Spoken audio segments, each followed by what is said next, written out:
You're listening to Nora and Noah Decode the Day, where markets meet meaning every morning.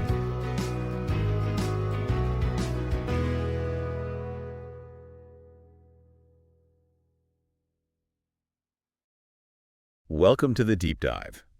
Today, we're looking at some really interesting, shifts coming out of the White House. Yeah, specifically President Trump's stance, or maybe changing stance, on trade with China, and also his relationship with Jerome Powell at the Fed. Exactly. We've gone through, a stack of news reports, expert takes, all that. And your mission, listener, for this deep dive is really to get a handle on what's behind these apparent U-turns, what's driving them, what could it mean for the economy? Right. What triggered the changes, and what are people saying about the potential fallout? So let's get straight into it. Okay. So the first thing that jumps out is this potential softening on China. It feels quite sudden. It really does. I mean, the narrative for so long was about aggressive tariffs. Yeah. Right, those 145% duties on a lot of Chinese goods. Yeah, really significant numbers. But just this week, we're hearing different things. Trump actually mentioned a possible deal with Beijing, one that could, roll back those tariffs quite a bit. And there was that report about maybe phasing in lower tariffs, like over 5 years? Exactly. Something in the, 50, 65% range, depending on how critical the goods are. Which is still high, but definitely lower than 145%. Definitely. And he even said China is going to do fine once talks settle, which, it feels different from the usual ripped off for years line. Although he did apparently say that ripped off part again, too, so maybe a bit of both signals. Yeah, maybe. But the shift seems tied to, economic reality hitting home. It looks that way. The sources point to that meeting with executives from Walmart, Home Depot, Target. Right. That seems key. They apparently laid out the risks pretty clearly. Supply chain chaos, price hikes for consumers. Even the possibility of empty shelves. That gets attention. You bet it does. It shows that trade policy isn't just abstract numbers. It directly impacts businesses and, shoppers. And it's not just the retailers' warnings, is it? The markets reacted too. Oh, yeah. The initial tariff talk reportedly hit U.S. stocks, treasury markets. There was definitely some nervousness. And we're seeing economic outlooks souring a bit. Surveys showing people expect higher inflation down the road. Analysts are adjusting forecasts too. Lower growth expectations, higher inflation expectations. That seems to be the trend. And that potential inflation, that directly impacts you, the listener. Your household budget, the cost of goods. Yeah.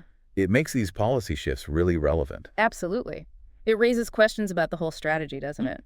The tariffs were meant to pressure China, help U.S. industry. But now there seems to be a growing realization that they could also hurt the U.S. economy. Which might explain that Wall Street Journal report about tiered reductions, maybe 35% on non-critical stuff, 100% on critical, but phased in slowly. Right. A more calibrated approach, trying to minimize the domestic pain while still keeping some pressure on. Could be. Or maybe it's just a trial balloon. Float the idea, see if it gets China to the negotiating table more seriously. That's possible, too, because Treasury Secretary Bassett and Press Secretary Leavitt were quick to say, hey, we're not just cutting tariffs unilaterally. Right.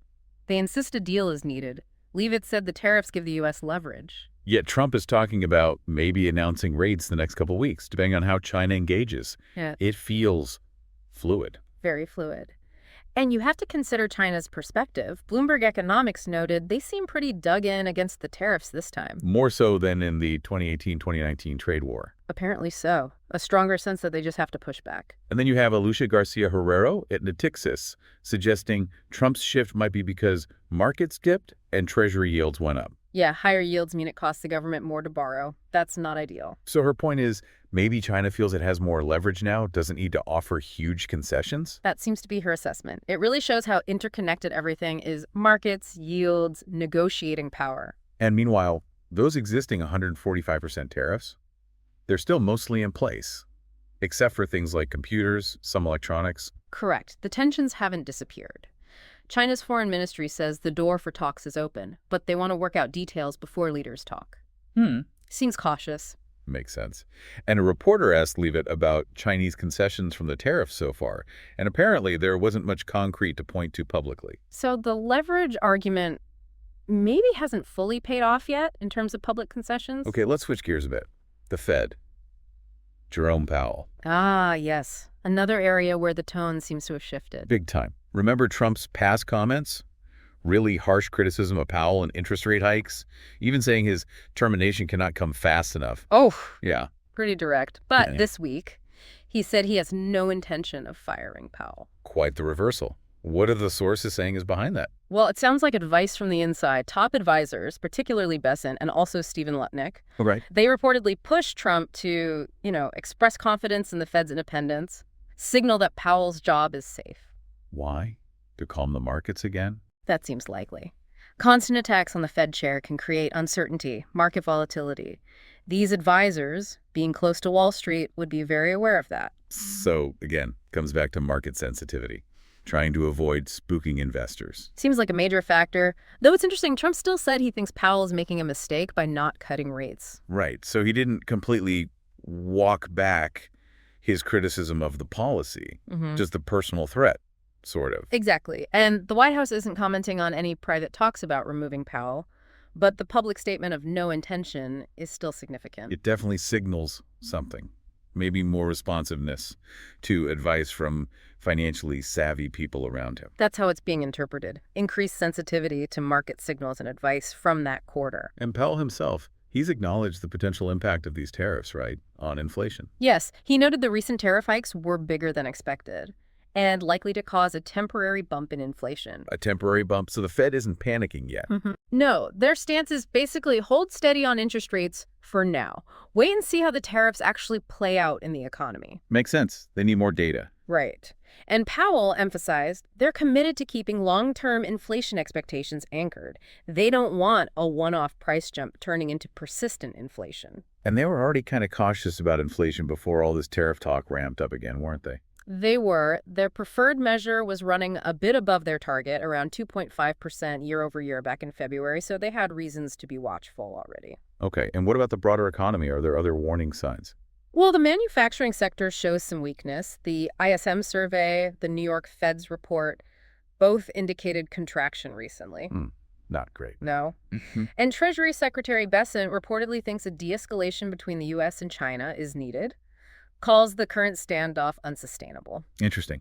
Even Trump seemed to soften his tone on Xi Jinping personally, saying he didn't need to play hardball. And he apparently mentioned not bringing up COVID-19 in discussions. Which is notable given some other recent White House messaging about the virus origins. It all points to a really complex mix of pressures, doesn't it? It really does. Yeah. You have the initial tough stance on trade, the attacks on the Fed. And then you have pushback.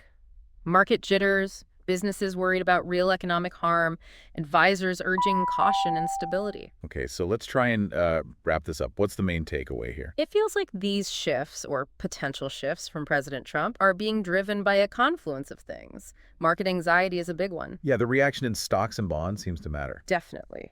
Then there are the direct warnings from business leaders about disruptions, price increases hitting consumers. The empty shelves scenario. Exactly.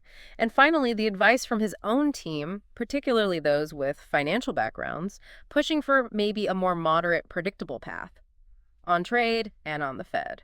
But we have to stress, it's all still very much in play, right? The final direction isn't set in stone. Not at all. It's incredibly fluid. U.S.-China relations, Fed policy, lots could still change. What really strikes me is just how interconnected everything is. Economic data, business confidence, political statements, they're all feeding into each other constantly. It's a feedback loop, absolutely. Policy decisions affect the economy, which affects sentiment, which then influences future policy decisions. So as we finish this deep dive, here's a final thought for you, the listener. Given all this back and forth, this volatility, what specific signs or indicators will you watch most closely now? Yeah, what will tell you where U.S.-China trade is really heading, or how the Fed might react next? And maybe more broadly, what does this episode tell you about how sensitive the global economy is right now to these high-level political decisions? Something to think about. Thanks for taking this deep dive with us.